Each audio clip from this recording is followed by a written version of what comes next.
Here's the interesting thing that I've started to notice recently is when you look at the entertainers out there, and this is the world that I function in most of the time, and you look at, like, for example, the Chris Browns of the world, who are constantly getting in trouble.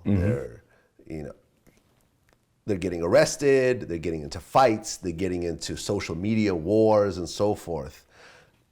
The type of people that you see doing this over and over again, the one thing that they seem to have in common is that none of them are ever married.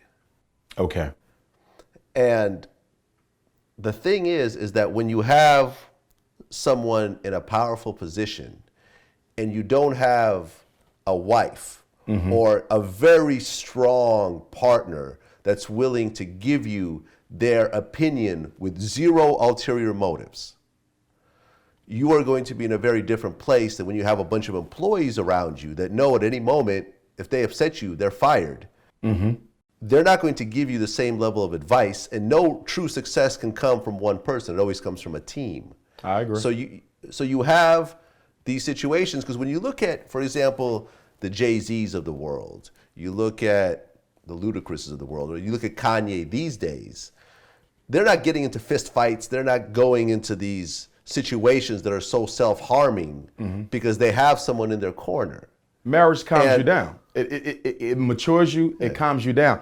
But here's what I would say. With situations like with Chris Brown and other high-profile celebrities, I also think the media deliberately and in a very biased and discriminatory fashion only shines a light on their public behaviors that are less than acceptable to the rest of us. They don't shine a light when they do positive things in the community. They don't shine a light when they do things that are advantageous to society because that's not popular. Let's be honest. The media loves sensationalism. So they will run out when Chris Brown gets the police called on him, but they won't run out when Chris Brown goes to the community center and spends his own money in his own time working with the young children there. So we have to look at the biased behavior of the media. But I agree with you.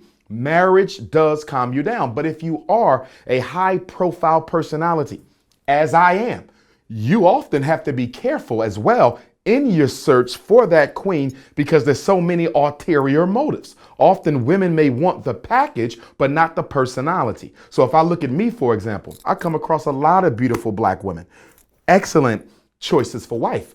But the reason I'm slow to choose is because I know that for a lot of women, they will love the package. He's a PhD, he's self-employed, he's building a school, he's extremely popular. I know he can take care of me.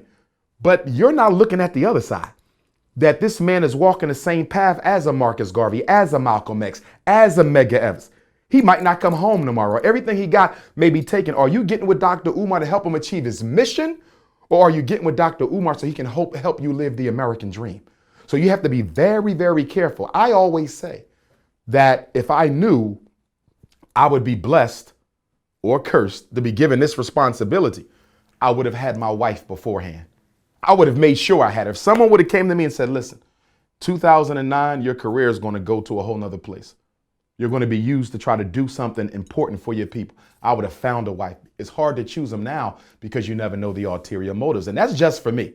I'm not the multi-million-dollar rapper, actor. For them, I know it got to be even worse.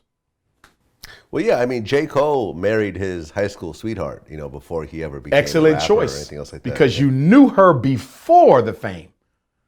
But sometimes you don't have those high school sweethearts that are still available. Many of them have already found a husband. So sometimes it's difficult to go back to safe space. And then also when you're in such a quote unquote controversial line of work as I am, not every woman wants that. I mean, if you look at some of the wives of some of our greatest freedom fighters, a lot of them, the wives did not want the life. They come to accept it. They learn to live with it. But I think if you ask some of them, if you could do this all over, would you have done this? Married a man who you knew would be assassinated, 10 years into the marriage, and you're left to raise those children with little or no support.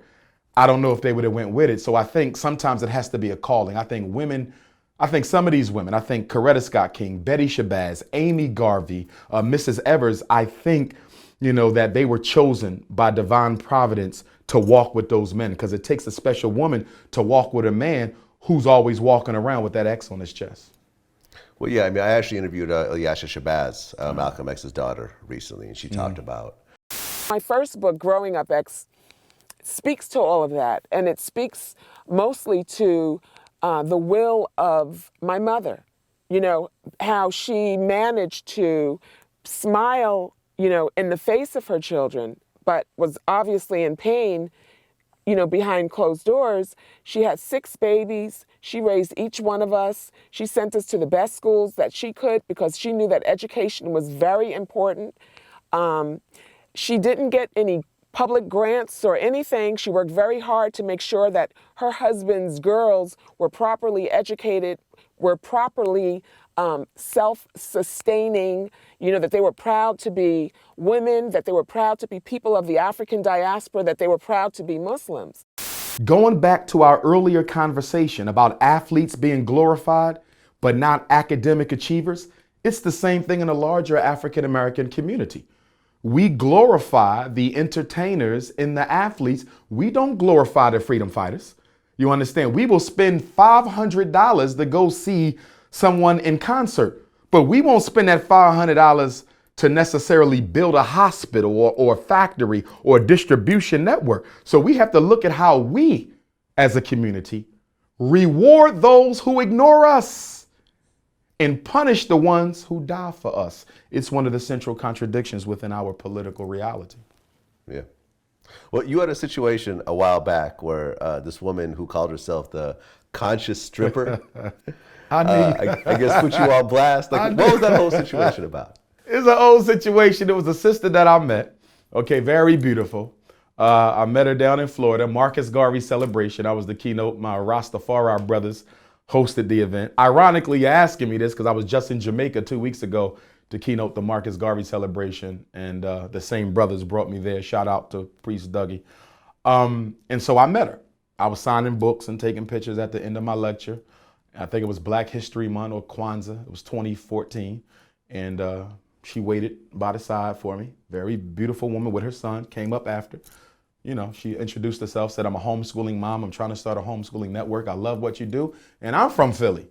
I said, for real, you from Philly? I'm from Philly. She says, yeah. I said, well, you come up, let's connect, which we did. And then on May 17th, the anniversary of the Brown versus Board of Education Supreme Court decision, I'm at a graduation for a friend of mine, Spelman College, down in Atlanta with her family. And all of a sudden, social network went crazy. And to this day, and of course that was 2 years ago, but to this day, I still don't know what the motive was. We never had an argument. I don't know why that happened to this very day. I don't know if she was sent to do that. I don't know if there was something I did that she felt disrespected her. I don't know what the motive is to this day, you know, but it happened. And it made me even more, quote unquote, paranoid about getting to meet women, because you never know what they're going to do the day after they meet you. Yeah. I mean, I guess one of the things that I guess she claimed was that you had lost a $1 million donation from an NBA player. I did. And I can tell you that. So that's actually true. Oh, it's very true. It's very true. I was contacted by a relative of one of our top 5 NBA basketball players. Okay, I don't want to call his name because I really appreciated him even considering to do this, given who I am. And we were in talks for a couple of weeks, talking back and forth. He know about you. We got the book. We moving. That whole thing dropped with her. I'm in Washington, D.C. I'll never forget it. I'm about to speak at a juvenile detention center's conference. I'm backstage.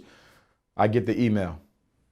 I'm sorry to tell you this, but he cannot be associated with that type of energy or whatever it was. He won't be able to get a donation. Soon as I read the text, they came and said, the kids are ready for you. I couldn't even get out my seat. I had to take about 5-10 minutes to get myself ready. I was about to cry. I ain't gonna lie, I was gonna cry. I just lost $1 million because of bad decisions. Now, there's the chance that they wasn't going to give me the money and simply use that as an excuse. That's always a possibility.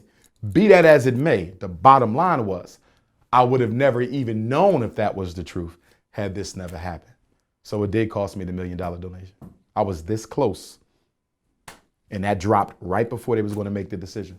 One of the most unfortunate things I'll never forget it because of when I find out right before I go talk to some young people. And that's when I saw it. I wish I never checked that text right then because it messed my whole day up. So you've never talked to her or anything else like that after the No, after the fact? she sent me a couple text messages. This would probably be I want to say a couple months post scandal, because again, that was 2 years ago almost. But I didn't respond because I anticipated that was more of a setup, because I heard she was working on a book and all this other stuff, which was quite interesting since only saw you 3 times in the same week.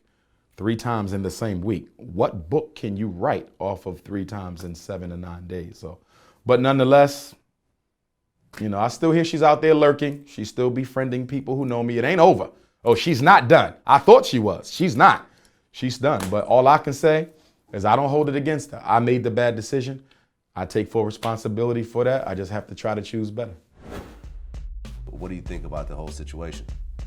Man, my point of view, man, I really feel like they tried to paint a bad picture on my brother and try to make him look like he was a hater. It was some envy, jealousy type shit, you know what I'm saying? And actuality, you know what I'm saying?